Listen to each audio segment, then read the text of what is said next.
This is a 7-minute film to give you a flavour of a 60-minute workshop presented at the annual 3-day Quest exhibition held at Newton Abbot Racecourse each July. The workshop was one of 3 different ones presented by Nikhila Mary Ludlow. Nikhila runs a full-time practice with clients who are mainly professional people of all ages and abilities. The youngest person she worked with was 5 months old, and she has 4-legged clients too, horses and dogs. So let Nikhila talk you through the Feldenkrais approach to improving our sense of touch. What you're seeing here is a fairly typical awareness through movement lesson. There are many different lessons, over 1,000, and this one is focusing on movements of the hand. There's a story behind this particular lesson that's quite interesting. At one point in his life, Moshe Feldenkrais, the originator of the Feldenkrais Method, was in hospital having eye surgery for the removal of cataracts.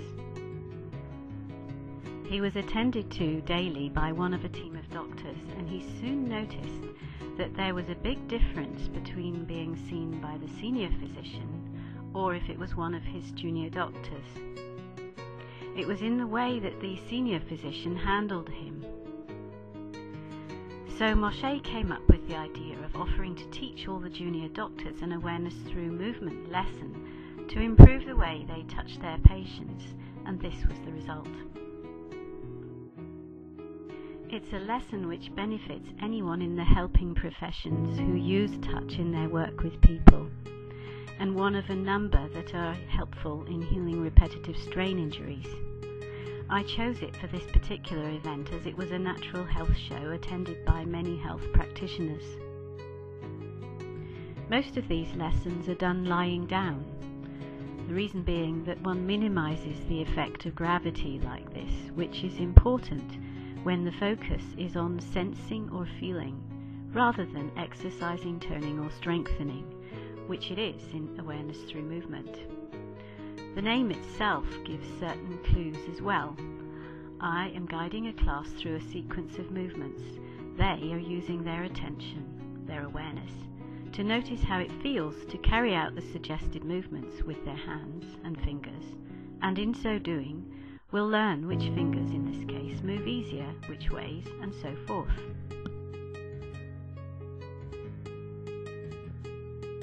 A greater part of what happens is on a more subconscious level. Their nervous systems, that network of intelligence that regulates the body's responses to the internal and external environment, will assimilate the information collected by performing the movements in this slow, attentive, gentle fashion. And the class will find that the mobility and sensitivity, in this case of their hands, is greater by the end of the lesson. There is a very simple premise. When you know how you do what you do, then you can do what you want.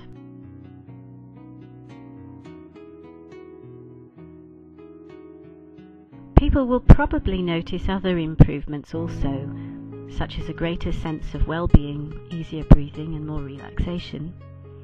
They may find that in referring to this particular lesson, shoulder or neck pain disappears, or that there's greater coordination and smoothness generally in their movements.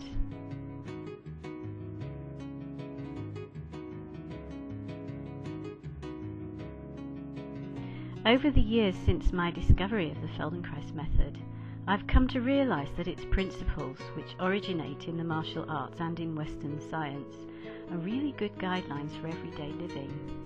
Things like learning to live within my comfort zone and know when I'm out of that, which allow me to enjoy discovering new things because I know where home is. How to move in a reversible way, meaning that I'm more centered and grounded. Learning to take support that my environment offers, the earth underneath me, so that I'm not working unduly. Learning to use my imagination as a tool for creating desirable outcomes, rather than letting life happen to me. I become an active participant in the creation of it. Learning that difficulty can be just a part of normal daily living, and that it is how I can live with it that makes the difference. learning that the thing that stops me from being who I want most is often me getting in my own way.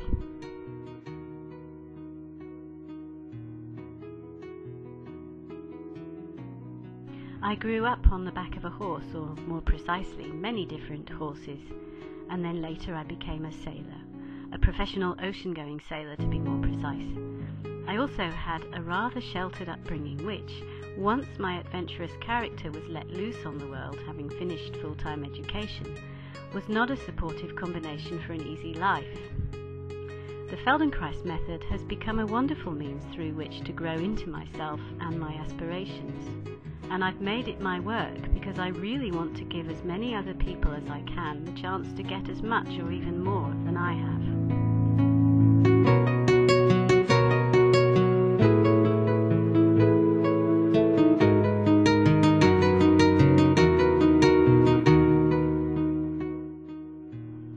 One wonderful example of this is a dog that I worked with for a while. This dog was brought me by her owner with a limp and suspected sprained shoulder sustained from falling out of a car. She was about a year old and overweight. She'd had a lot of tummy troubles as a puppy. I noticed that her back was tense. She couldn't catch her own tail, as could a healthy dog of that age and type. Well, after one session, the dog was seen nipping and catching the end of her tail and thoroughly enjoying the game. After 3, she was biting the root of her own tail, and she could now, like her companion, jump the garden fence. So you see, sometimes there are downsides to improvements, but it depends which side of the fence you want to be on. To learn more about what I do, take a look at the websites shown at the end of this film, one of which is UK Feldenkrais Guild website. There are articles and other information which will tell you more, including details of all registered practitioners in the UK, in case you don't live in my area. And you will also find my contact details and schedule. Alternatively, my contact details are also shown at the end of this film.